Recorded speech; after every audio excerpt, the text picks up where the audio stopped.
et noh, kell sai 10, et alustaks nagu vaikselt pihta selle asjaga, et graafikus püsida. Ma ei hakka nagu seda 5 minutit ootama, et kes tuleb juurde, see tuleb, et praegu on lihtsalt sissejuhatus nagu nii. Tere, minu nimi on siis Kalle Kebinau ja Edmund Laugassoniga koos siin ja ühe poisiga seal tagapool, eks ta hiljem tutvustab ennast ise. Muide, kus Rainer on? Helista talle. Lauri Võsandi siis räägib Arduinost hiljem, tema on seal taga, eks ta ise saab hiljem millegi ette ja Rainerit veel ei ole. Küllap ta tuleb siis. Et see vaba tarkvara teema üleüldiselt viimasel ajal on muutunud aktuaalseks sellepärast, et teate küll, seoses Microsofti litsentside kallinemisega, õigemini nende hindade tõstmisega siis nende nii-öelda väidetavalt siis õigele tasemele. Aga see on kogu selle loo üks külg ainult, et mina ja Edmund esindame siin siis sellist praktikute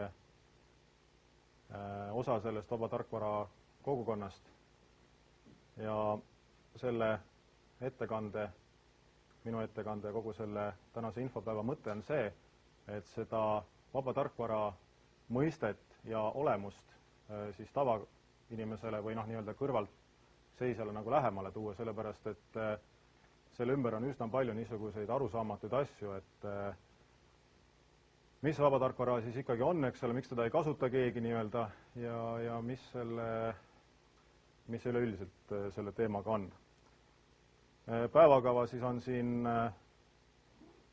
nähtaval, esiteks siis annan sõna iseendale, räägin, mis see vaba tarkvara on ja milleks seda peaks kasutama. Edasi, kui jõuab meile Rainer, siis tema räägib tootjalukust. See on üks väga aktuaalne teema ja ma ütleksin, et vaba tarkvara kasutamise puhul see tootjalukk on just nimelt kõige suuremaks probleemiks. Edasi räägib Edmund meile failivormingutest ja nendega seotud üksikasjadest. Siis ma arvan, et me teeme väikse pausi, et seda siin päevakavas küll ei ole, aga kuna see päevakava on koostatud mul, no ma olen andnud aega siin tegelikult, et me võime rääkida asjadest lühidalt ja võime pikemalt rääkida ja kui teil tekib küsimusi, andke käega märku kindlasti ka selle ettekande ajal, sellepärast et muidu noh, hiljem võib-olla läheb meelest ära, võib-olla mõni kirjutab endale üles. Nii et sellega ei ole probleemi. Me teeme selle väikse pausi ja siis on võimalik siis piparkooki võtta ja teed ja nii edasi, kohvi. Edasi tuleb siis Linuxi töötuba ja siin lühidalt siis saab teha kõike, mis huvitab, et mina näitan, kuidas Linuxit installeerida, et see on tegelikult imelihtne või noh, õigemini et kes on Windowsi korra installeerinud, selle jaoks Linuxi installeerimine tohiks ka keeruline olla. Lihtsalt on paar sellist nagu sammu, mida peaks tegema, et asi nagu mõistlikult aetud saaks.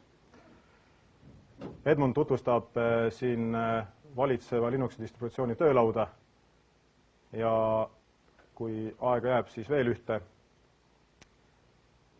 mis sobiks nagu vanematesse arvutitesse paremini. Mul on siin üles pandud ka mõned arvutid, mis peaks olema Tallinna inimestele hästi tuttavad.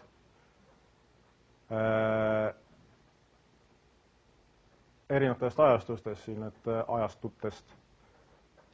Et alates siis sealt nendest valgetest kastidest tegu siis 10 aasta vanuste arvutitega, edasi on kuskil, noh, ma julgen öelda, et 6 või niimoodi ja siis sellised nagu 2-3 aasta tagused masinad.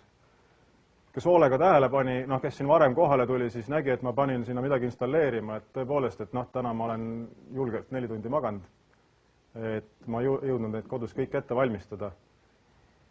Aga installeerimine käis siis niimoodi, et ma torkasin USB pulga või plaadi arvutisse, panin sealt bootima ja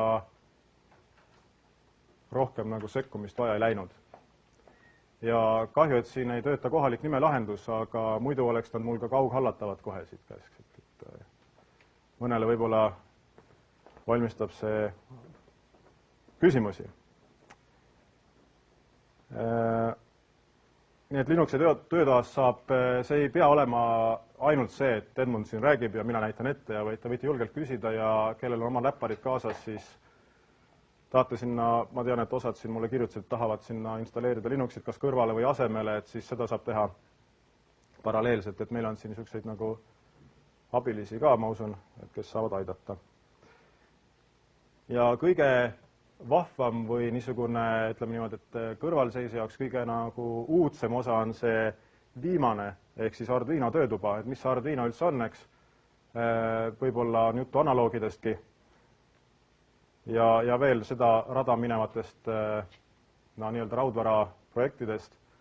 Arduino on siis vaba tarkvara niisugune raudvaraline analoog, et siis avatud skeemide, jooniste ja tarkvara nende teekidega raudvara projekt.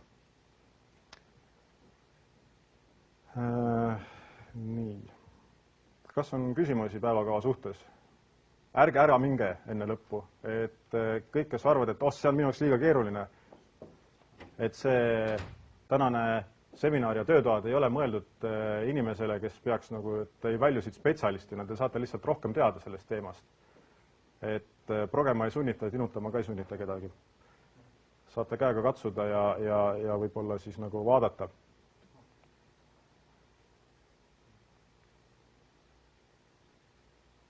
Nüüd on 3 minutit aega. Kas on küsimusi? Käsi püsti, kes tahavad oma arvutile Linuxit peale? Nii, julgelt, kõrgemale. 3 tükki, jah. Aha. Et käsi püsti, kes on neid kodanikke nõus aitama selle Linuxi paigalduse teemal? Väga hea, seal taga on üks poiss. Nii, siin. Väga hea, et on olemas ka spetsialist, et ma Edmundiga igal poole jõua, eks, et siis saab seda asja nagu ajama hakata.